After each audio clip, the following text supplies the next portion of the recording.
Cette histoire se déroule aux États-Unis, au sein de la famille Bim. Elle est composée du père Kevin, de la mère Christy et des 3 petites filles Annabelle, Abigail et la cadette Adeline. Malheureusement, Annabelle a de gros problèmes de santé. Alors qu'elle n'avait que 4 ans, elle a commencé à avoir des maux de ventre de plus en plus douloureux. Ses parents vont alors rencontrer de nombreux médecins afin de la soulager. Les intestins d'Annabelle fonctionnent très mal et sont obstrués sans que l'on ne sache vraiment pourquoi. Finalement, il sera décidé de lui faire une chirurgie abdominale complète. Seulement, cela ne donnera que très peu de résultats. Et la pauvre Annabelle souffre de plus en plus. Ses parents continuent de chercher des solutions en consultant des spécialistes. Ils prescrivent des médicaments toujours de plus en plus nombreux, mais cela ne soulage que très peu Annabelle. La majorité du temps, elle est allongée avec un coussin chauffant sur le ventre afin d'atténuer un peu sa peine. En 2011, une nouvelle opération est programmée et Annabelle demande à ses parents quand tout cela va se terminer. Elle n'en peut plus. Son désespoir est de plus en plus palpable malgré son jeune âge. Il faut dire que l'hôpital est un peu comme sa seconde maison. Elle sait que lorsqu'elle s'y rend, ce sont des examens ou des opérations douloureuses qui l'attendent. Un jour de décembre, peu après qu'elle soit rentrée de l'hôpital, Annabelle était allongée sur le canapé, toujours avec son coussin chauffant sur le ventre, quand sa sœur Abigail lui demande avec insistance « Allez Anna, viens jouer avec nous, s'il te plaît, on grimpe aux arbres !» Annabelle va voir sa mère en lui disant qu'elle va faire plaisir à Abigail en essayant de jouer. Inquiète, Christy lui dit de ne pas essayer d'imiter ses sœurs et de simplement les accompagner. La fillette la rassure, lui affirmant que si jamais elle ne se sent pas bien, alors elle reviendra. Annabelle part donc avec ses sœurs. Quelque temps plus tard, Abigail débarque dans la maison visiblement paniquée. « Maman, Annabelle est tombée dans un arbre, viens vite !» Christy s'empresse de sortir en suivant Abigail qui lui montre le chemin. Tout en courant, les pensées se bousculent dans la tête de Christy. Mais comment Annabelle a-t-elle pu grimper aux arbres alors qu'elle est si faible et si malade? Elle s'imagine qu'elle doit être coincée entre les branches et qu'elle pourra l'aider rapidement. Quand elle arrive devant l'arbre en question, Adeline est en train de creuser un gros trou dans le tronc à l'aide d'un morceau de métal. Sa mère lui demande ce qu'elle fait, et la fillette lui répond « Je sors Annabelle de là, elle peut pas rester, elle a besoin d'air. » Christy cherche alors sa fille des yeux, en scrutant l'arbre à travers les branches, sans parvenir à la trouver. Puis brusquement elle comprend. Quand Adeline et Abigail pointent du doigt le bas du gros peuplier. « Elle est dans l'arbre !» Tirant sa mère par le bras, Abby l'amène de l'autre côté de l'arbre et désignant un trou à 9 mètres de haut, elle déclare « Elle est allée dans ce trou et elle est tombée. Elle est dans l'arbre !» Incrédule, Christy ne comprend pas comment cela a pu se produire. Cet arbre fleurit chaque année, comment peut-il avoir un tronc creux? Mais les faits sont là. Elle se rend compte qu'Annabelle est prise au piège dans le peuplier. Kevin ne travaille pas très loin, à quelques minutes de là, et Christy décide de l'appeler pour le prévenir. « Il faut que tu viennes, vite, Annabelle est coincée dans le peuplier. »« Quoi ? Ah, t'inquiète pas, j'arrive tout de suite. » Aussitôt, il se met en chemin. Tout comme sa femme, il s'imagine qu'Annabelle doit être bloquée sur une branche et il lui suffira de prendre l'échelle pour la secourir. Mais quand il arrive et découvre la scène, il est lui aussi stupéfait. Jamais il n'aurait pensé que ce peuplier avait un tronc creux. Kevin va tout de même chercher son échelle. Il grimpe et découvre l'ouverture du tronc par lequel Annabelle est tombée. Il sort sa lampe de poche et éclaire l'ouverture. Et là, il est saisi d'effroi. Annabelle gise au fond du tronc, inerte, le bras étrangement tordu. « Hey, Anna, ma chérie, tu m'entends? C'est papa !» Mais elle ne réagit pas. Kevin regarde alors sa femme, qui voit la peur dans son regard. « Dépêche-toi, appelle le 911, Anna, ne bouge plus. Elle est inconsciente. » Pendant que Christy appelle les secours, Kevin continue de parler à Annabelle dans l'espoir qu'elle l'entende. « Anna, s'il te plaît, réponds, s'il te plaît, réponds-moi, regarde-moi. » Mais seul le silence répond à Kevin. Rapidement, les pompiers arrivent et mettent en place un plan pour délivrer Annabelle de sa prison de bois. Il faut bien avouer que la situation n'est pas banale et rend les secours très difficiles. Ils essaient tout d'abord de pénétrer dans le tronc pour secourir Annabelle, mais c'est impossible. Aucun homme ne peut se glisser dans le trou. La seconde option, c'est de couper l'arbre. Mais les pompiers se rendent vite compte que c'est une mauvaise idée, car le peuplier est vieux et se désagrège. Le risque est qu'en découpant le tronc, il s'effondre sur lui-même et écrase la fillette. Que faire ? La situation semble impossible. Et tout à coup, on entend la petite voix d'Annabelle. Elle vient de reprendre conscience. Ses parents tout de suite lui parlent et la rassurent. « Anna, ne t'inquiète pas, nous sommes là. Tu es tombée au creux de l'arbre, mais les pompiers sont avec nous, ils vont t'aider. » Les pompiers s'attendent à vivre un moment très pénible. Ils ont déjà vécu des situations où des enfants se sont blessés et ils savent que la douleur peut rendre le sauvetage très compliqué. Ils commencent à expliquer à Annabelle ce qu'ils vont faire. « Nous allons te lancer une corde et tu vas devoir l'attraper, d'accord ?» À leur grand étonnement, Annabelle leur répond très calmement. Elle semble sereine. Elle ne pleure pas. Le sauvetage est toutefois très difficile. Il va durer plus de 3 heures. Mais Annabelle va grandement aider les pompiers car elle répondra toujours à leurs questions en leur décrivant précisément ce qui se produit en fonction de leurs tentatives.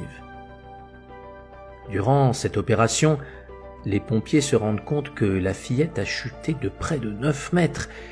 Et bien qu'Annabelle soit très calme, ils préviennent les parents de s'attendre au pire. Un tel accident doit avoir très certainement des conséquences dramatiques. Le chef des pompiers pense même que le calme dont elle fait preuve est très certainement la conséquence d'une paralysie. La petite doit avoir un coup à la colonne vertébrale et la suite de sa vie risque d'être un vrai calvaire. Kevin et Christy pleurent de joie quand ils voient enfin Annabelle sortir du tronc de l'arbre. Elle leur sourit avec tendresse et surtout un tel calme. Ils sont totalement abasourdis. Annabelle est immédiatement conduite à l'hôpital, où les médecins lui font passer toutes sortes d'analyses et de radiographies. Les parents sont très angoissés et attendent les résultats. Un médecin entre alors et s'approche d'eux. « Écoutez, je comprends pas comment c'est possible, mais votre fille n'a qu'une légère commotion cérébrale. Je vais la garder pour cette nuit afin d'être certain qu'il n'y ait pas de lésion interne. Si tout va bien, elle pourra retourner à la maison, très rapidement. » Et en effet, le lendemain, Annabelle sort de l'hôpital en parfaite santé. Ses parents sont tout de même très inquiets pour elle. Ils ont peur que cette chute ne l'ait traumatisée, bien qu'elle soit beaucoup plus calme depuis cet incident. Le soir suivant, alors que sa mère vient l'aborder et l'aider à s'endormir, Annabelle la regarde intensément et lui dit « Maman, je suis allée au ciel quand j'étais dans cet arbre. » Stupéfaite, Christy ne sait que répondre, mais la fillette continue. « Je me suis assise sur les genoux de Jésus, et il m'a dit que ce n'était pas mon heure. » Annabelle va leur raconter tout ce qu'elle a vécu pendant qu'elle était inconsciente. Jésus était avec elle et lui a expliqué tout ce qui allait se produire. « Annabelle, les pompiers vont te sortir de ce tronc d'arbre, mais ne t'inquiète pas. Tout va très bien se passer, tu peux me croire, et tu n'auras aucune blessure, je te l'assure. » Annabelle se sent tellement bien avec Jésus, et elle prend conscience que son ventre ne lui fait plus du tout mal. Et elle se sentait tellement soulagée qu'elle demande alors à Jésus « Est-ce que je peux rester ici avec toi ? Mon ventre me fait tellement mal d'habitude et là, je me sens si bien. » Jésus la regarde alors avec des yeux pleins d'amour, un amour qui touche Annabelle au plus profond de son être. « Je sais que tu le veux, Annabelle, mais j'ai des plans pour toi sur la terre, et tu ne peux pas les accomplir au paradis. Je vais envoyer un ange pour te protéger. Il va éclairer l'arbre et rester avec toi. Je vais te laisser maintenant et tu verras, tout va bien se passer. » Annabelle reprend conscience et elle entend la voix des pompiers. Elle constate alors que comme Jésus le lui avait promis, il y a un ange à côté d'elle. Sa mère lui demande « Mais alors, c'est pour cela que tu étais si calme ? Et est-ce que tu as discuté avec lui ?»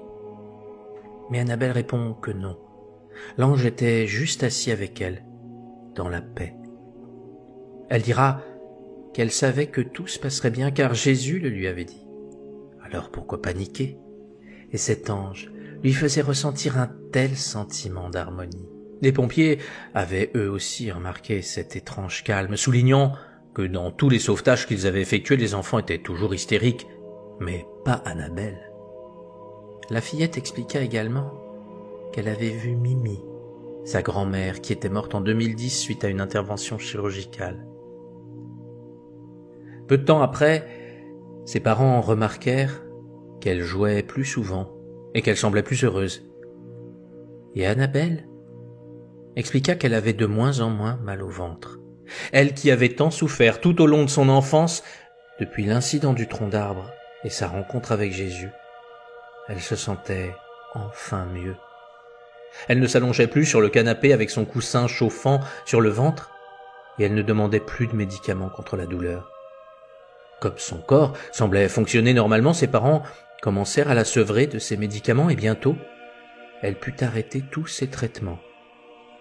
Lors de sa visite habituelle chez le spécialiste qui la suivait, il déclara après l'avoir auscultée: « Je ne comprends pas, elle n'a plus de symptômes, c'est tout bonnement incroyable. » D'autres médecins voulurent étudier son cas et le résultat fut le même. Ils ne pouvaient pas expliquer ce qui s'était produit, mais une chose était sûre: Annabelle était en bonne santé et elle n'avait plus aucun trouble. Bien sûr, comme toujours, il y eut des sceptiques qui ne voulurent pas croire, et Annabelle répondait toujours cela: « Je ne dis rien à ceux qui critiquent et ne croient pas.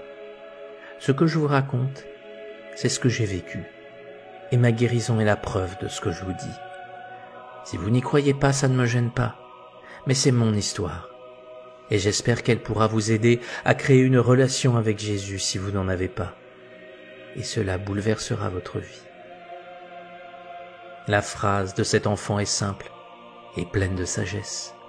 Une vraie relation avec le ciel peut changer bien des choses dans notre existence, mais bien souvent nous n'avons pas de temps à consacrer au ciel. Nous sommes trop occupés par les problèmes de notre existence, au point parfois d'en oublier l'essentiel.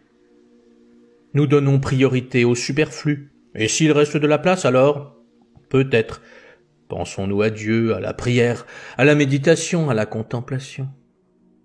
Un peu comme notre époque actuelle où les valeurs sont inversées, tout ce qui est stupide et futile est mis à la première place, et tout ce qui est riche de sens est ridiculisé.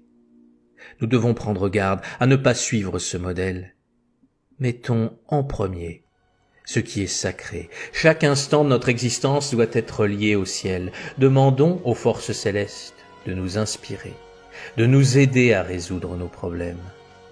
C'est dans ce sens que cela fonctionne. Et alors, nous verrons combien nos problèmes insolubles que les autres jugeaient totalement impossibles, nous verrons combien ils nous sembleront tout à coup très simples.